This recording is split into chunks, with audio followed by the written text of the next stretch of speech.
काहे को बोझा लादे हुए है अहंकार का। मैं ये किया, मैं ये कर सकता हूं, मैं ये करूंगा। अरे अपने आप को प्रभु के चरणों की शरण में दे दे और कर्तव्य का पालन करते हुए भगवत स्मरण कर, बड़ा भला हो जाएगा। राधा वल्लभ भजत भज भली भली सब होए। जितना भला है वो सब भगवान के भजन में है। अगर भजन नहीं किया तो भला नहीं हो सकता।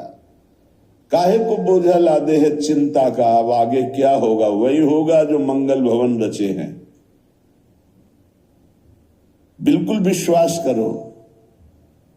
सुनो भरत भावी प्रबल बिलख कहो मुनिनाथ, हानि लाभ जीवन मरण जस अपजस विधिहान।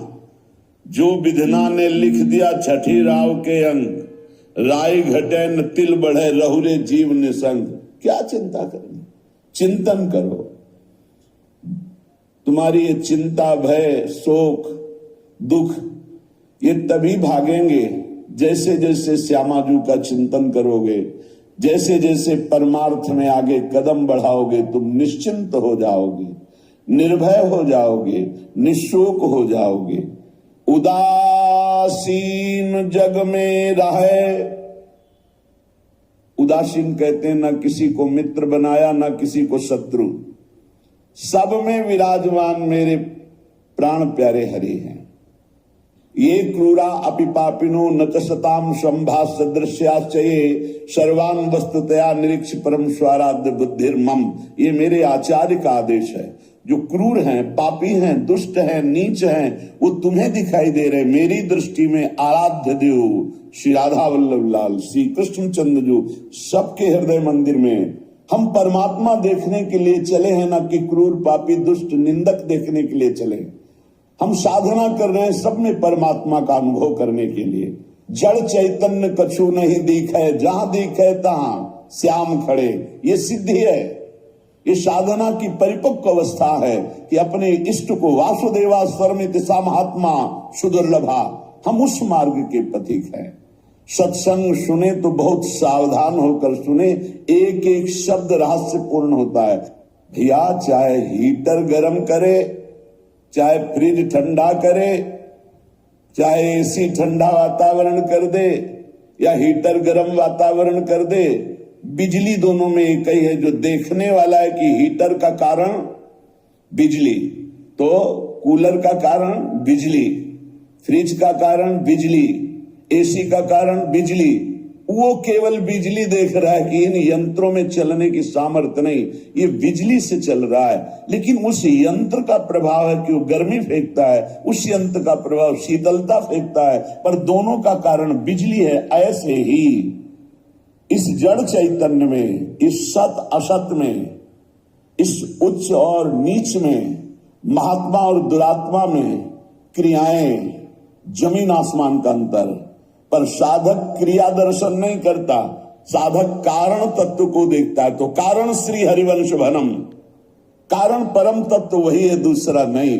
तुम्हारी दृष्टि स्थूल को देख रही है, शरीर और क्रियाओं को देख रही है, और संत और साधक भगवत मार्ग के पथिक उस तत्व का दर्शन करने निकले, तभी उन्हें तत्वदर्शी महात्मा कहा जाता है। इसीलिए अनाधिकारी संतों के वचनों का गूढ़ रहस्य न जानकर वो मनमानी आरोप थोप करके उनकी निंदा करके नरकगामी होता है। तो कह रहे उदासीन जग में रहो।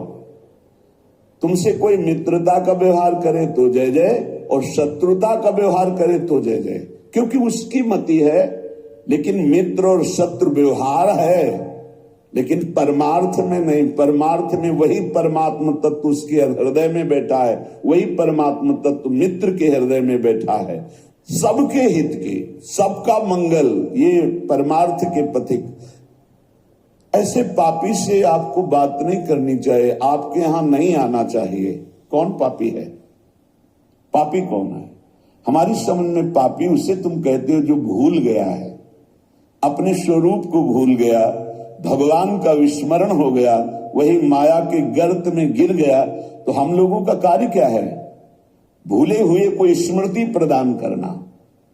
ये जो ज्ञान है ये स्मृति प्रदान करता है। नष्टो मोहा स्मृति लब्धा तत्प्रसादान मयाच्युता।